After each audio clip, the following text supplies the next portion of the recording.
a long time, I didn't want to leave the US because I felt like I'm abandoning Black people here if I just leave them here. The difference sort of between like nationality and like ethnicity and like race and like phenotype is really just out here like mollywalking people. Do you consider yourself an immigrant, an expat? How do you kind of like identify along those lines? Yeah. Today I'm here with the amazing Diva Green of I've Got Your Black. Diva is a destination storyteller and founder of I Got Your Black. She is passionate about sharing the cultures and businesses of Black and Brown communities all over, and she is a mindful explorer who enjoys amplifying histories, the lived experiences, and the perspectives of the communities that she gets to encounter. Also, I don't know, I'll say I'm excited for like the future of this conversation because this is also very new. This is also very new, especially for like Black and like Brown people that are now expatriating and digital nomading and remote working and all this. This is very new for us. And I think that's one of the things I really appreciate about your platform specifically is this notion of like, we're going to appreciate, we're going to immerse, we're going to have a great time, but we're going to be respectful about it.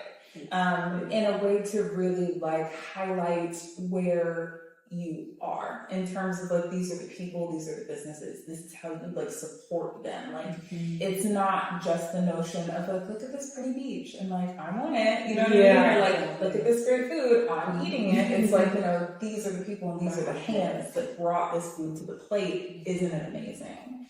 And I wish there was more of that, I guess is the thing. Yeah, I think we're in a space where people are more interested in it and hearing these stories told by locals. I think one of the things that I try to do is always, if I can, in videos often, have the locals talking about their thing, their whatever it is that I'm sharing through my platform. Of course, my lens is going to be there just by way of it being my platform. But if I could have you tell me about what the most recent video I did on, it's called Sones de, oh my goodness, what is the word? It's an Afro-Mexican dance. And that's where you're with the woman doing the dance. Why is the word? It's like, oh my goodness, it's escaping me right now. But I'd rather you tell me about this particular dance and you share and you give, like, of course, I'm going to guide people and help them make it accessible for folks, you know, by narrating some part of it. But at the end of the video, you hear the man talking about his understanding of this historic dance, right? And so that's really important to me that in addition to you seeing my lens, you actually have video and footage and a visual or auditory or whatever content of someone telling you themselves. That's beautiful. I love that. I really, really do. I know I keep saying that. I love you. I love it. But I do. I think it's so cool. And I'm also just like, I don't know. I'm so glad that there are people in the space that are like doing these things. I think, you know, we travel full time. So last year we were in Mexico, I think a cumulative, maybe like 7 months, obviously we're here now. But with traveling with like the children and with our work schedules, like we just didn't get as much time to like deep dive immerse and really show people like on our platform like these parts of Mexico, which is why it's just so cool because I'm like, I wish I would have gotten to, you know, do this and do that. So I'm just as I'm saying that, I'm like, man, I can book a flight. Wow, I can book a flight. We can be in Oaxaca. We can get out there. That's something that absolutely not. Voice of reason. Okay. You need the center. You need someone to ground you. Is there anywhere you have your island? Like you've talked about Cuba, where here in like Mexico to bring or highlight like this Afro experience. Are there any other places on the diaspora where you're kind of like, I gotta get there, I want to go there, I'm planning to go there? Yeah, so I think a place that has me really excited right now is Brazil. There is an amazing creator in Brazil. I think his platform is called Afro-Venturas, if I'm not mistaken. He is just a amazing creator. He creates trips kind of similar to I Got Your Black in that they're immersive experiences into the culture of and what is it called? Salvador de Bahia, right? And so that's one of the places that I really want to go and just explore the community there and see the different aspects of their culture. Another place that's been calling me, probably Portugal. That's a place I'm just like, oh, I really want to go. Oh, excuse me.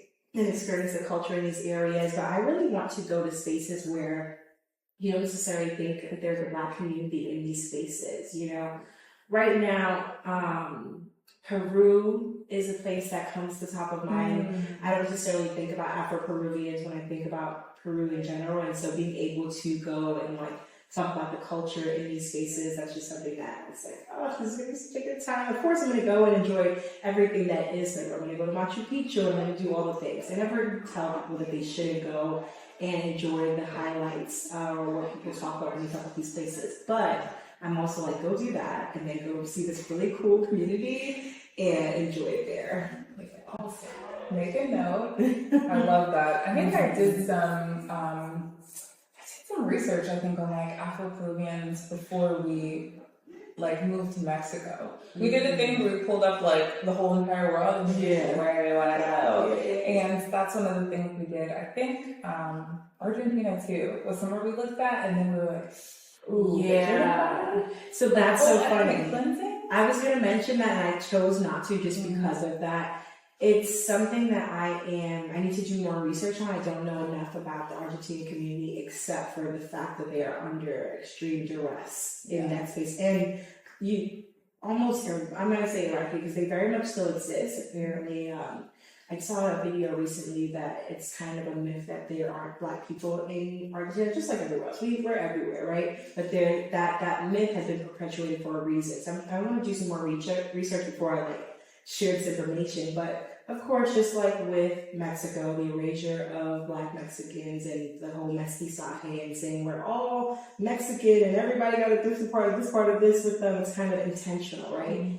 And so with Argentina, it's a place where because they're going through so much unrest and people are literally just attacked just because they are Black and Argentinian, it's not necessarily a place where I want to say, hey, come and go and explore these places because it might put them in harm's way. Right. So just trying to figure that out. I have to do more research. I can't speak on it too much, but if something were to, if by way of going there, by way of showcasing the culture there, I could do it without harming the people directly, I would absolutely love to go visit. Yeah, it's amazing. Yeah, I know that was one in particular we looked at, and I had a light Google search, and I was like, oh, yeah. People don't know that these things are happening. I think the same way, the myth that Black people aren't in X place has been so successful and so pervasive that when there are Black people in these places that need help or are in danger or need aid or whatever it is, they're going through some things. Yeah. We don't know because we think they don't exist. You know what I mean? It's how it is, which is just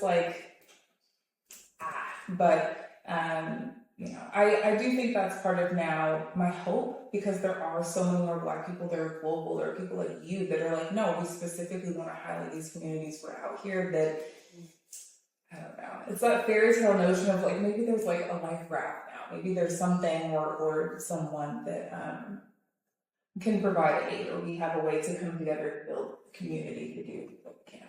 Well, it's not a fairy tale, actually. I think the more that people learn about these communities, the more that people are interested. So, for instance, I do my work of supporting diaspora through travel, right? But there may be someone who said, okay, I now know about this community. Let me give aid by giving them resources that they need, whether it's food, medical tools, whatever. So whatever ministry someone may be in, just by way of them finding out about this community, they may be able to provide support, right? So yeah, I don't think it's a fairy tale at all. I love the way you put that, because it gives me the notion of, for a long time I didn't want to leave the U.S. because I felt like I'm abandoning Black people here if I just leave them here. And someone said to me, they were or by exiting and showing them that that's possible, you open up options for them that they didn't know existed. They were like, in basically the notion is like, in this fight for liberation, we all have different roles to play, right? We all have different things that we offer and what we bring to the table. And so I do love what you just said, because I think that's exactly how it happens, right? It's like, one person shows that the community does exist, and another person, amplifies that. It's like, well, I can do this, well, I can do this, and people start raising their hands. So having someone tell their story, it's so powerful. Sharing story in general, I think, is like such a powerful way of elevating and creating growth. I think exposure is the key to so many things. Like, just by way of knowing that you can do something or seeing someone else do it, it's like, oh wait, that's possible. So tell me more about how people can get more involved with the Afro-Mexican experience. So maybe if I want to come, if I have a certain maybe like business or a community that's like rooted in Afro-Mexican culture, like what does all of that sort of look like? Yeah, so in terms of the Afro-Mexico experience, we are hosting a trip that has 3 seats left. It's going to go from October 6th through November 6th. And so it's during deals my bills focusing on exploring through the Afro-Mexican lens. And beyond that, I think we're going to have another trip. I've been telling folks no at first because I didn't intend to. That wasn't like the goal, but now I'm realizing that there's a deep need there. And so part of the exciting thing is that we are working on to figure out what does it look like to build an infrastructure that allows us to have more activities on a regular basis and to be able to have a trip maybe a couple times a year. So, but beyond that, there are folks who can't join our road trips, and so they will reach out to us and say, hey, we want to go and explore there, and we'll create customized itineraries to help them go and explore in this area. Oh, nice. Yeah. I actually didn't know that there was any itinerary creation. Yeah, that's something that I think I need to highlight more. It really came as a result of, there was a woman who was doing a film, and she was studying to just really want to represent the Afro-Mexican community in the proper light, and so she wanted to go and do research there. And we connected her with the folks in the museum to really be able to kind of dive in and people in different communities. Oh, wow. Yeah, that's super neat. Yeah, that opens up a lot. That's so cool. So from, you said, like early October to early November. So what does the trip look like? Like from the perspective of someone who's on it, like how long is it? What is like the lodging? What's the itinerary situation? Yeah, so it's 6 active days. By active, in 6 days where you're going to be doing things and not be going to the airport, right? It is a immersive experience where you'll be able to taste the foods and really explore both Oaxacan culture as a whole, but also the Afro-Mexican culture in La Costa Chica and Guerrero and Oaxaca. We're going to explore through art, through music, the different dances. There'll be a community dinner that focuses on really having a cultural exchange between the folks that are traveling and the Afro-Mexican community, because for me, my goal is to not just go there and like have people showcase their culture and then people leave. I want it to be a conversation, and I want to be an exchange. And yeah, I answered your question. You did. That's really cool. I would say the last thing I'd say is it's local led. And so, of course, the folks are saying, okay, we think folks might be interested in this, but also a question we ask is what do you want to show people? What is something that you would want someone to experience when they come to this area? And so pretty much all the people who are going to be guiding you, everyone, besides one of our translators, is from that community. Oh, wow. That's amazing. What are some of, I guess, the like gems or like takeaways that you've heard from people that then like leave this experience? Like, what are some like just the big like impressions that they have? Yeah, well, everyone tells me they wish they could stay longer, which I love. This woman, she went for about 10 days. I was like, it's pretty rural in terms of the area. There isn't a huge tourist infrastructure. So for her to be like, I want to be there longer, I'm like, oh my gosh, yes, that's exactly the goal. And takeaways, I would say, I just feel more connected. Like you said earlier in the conversation, there are so many things that are a part of, whether it's African American culture or African culture or Afro-Latina, Caribbean, insert Afro, whatever, that you are going to see that are similar to your own heritage, specifically for Black travelers, of course. Now, if there anyone else who goes and visits and experiences the community there. I think it's just being able to have an awareness of community that you didn't probably know existed, or if you did, you may not even have known how much they contributed to Mexican culture as a whole, because it's been absorbed. That's true. That's important to highlight too. I think there's a lot of, I was saying this to someone the other day. I was like, the difference sort of between like nationality and like ethnicity and like race and like phenotype is really just out here like mollywalking people that like don't really have some general understanding of like the difference. And so I love how you said that too, because it's like, and even you said something in the beginning relative of like, you know, it's not like you're Mexican but you're Black. It's like you're Mexican and you're Black, and like these things just like go together, which is really lovely. I'm actually really excited. I really was sitting here like, can I finagle my way to Oaxaca? Can I come back? Because that's like right after my birthday. I'm the 5th and she's like the 6th, and I'm just like, I think it's a good way to celebrate the new chapter in the year. But, you know, of course, like I said, we are going to be having other experiences. And so, well, now I'm saying that. You're actually the first person that I've actually said that explicitly. Oh, I get the exclusive? Yeah, we're going to have some more experiences coming. Hopefully something exciting, maybe in February or March. There are different, I want to take people around like times where there are carnivals and celebrations, because I think it's just so beautiful to see how people celebrate their own culture there. Yeah. I'm super excited. Do you have any sort of like tips or guidance or best practices for people that are trying to explore more mindfully, right? With a more local lens, really integrate, like intermesh, wherever they are in the world? Yeah. I think one of my top tips is to research. That would be, I have a couple, but the first one is to research. Don't go to a place without having any idea. Yes, it's great to have like a fresh perspective and to go and experience, you know, all that in a with fresh eye. But I think it's important to know what's happening on the ground with the people that you are experiencing. What are they doing? What is their everyday life look like? What are the challenges that they're facing?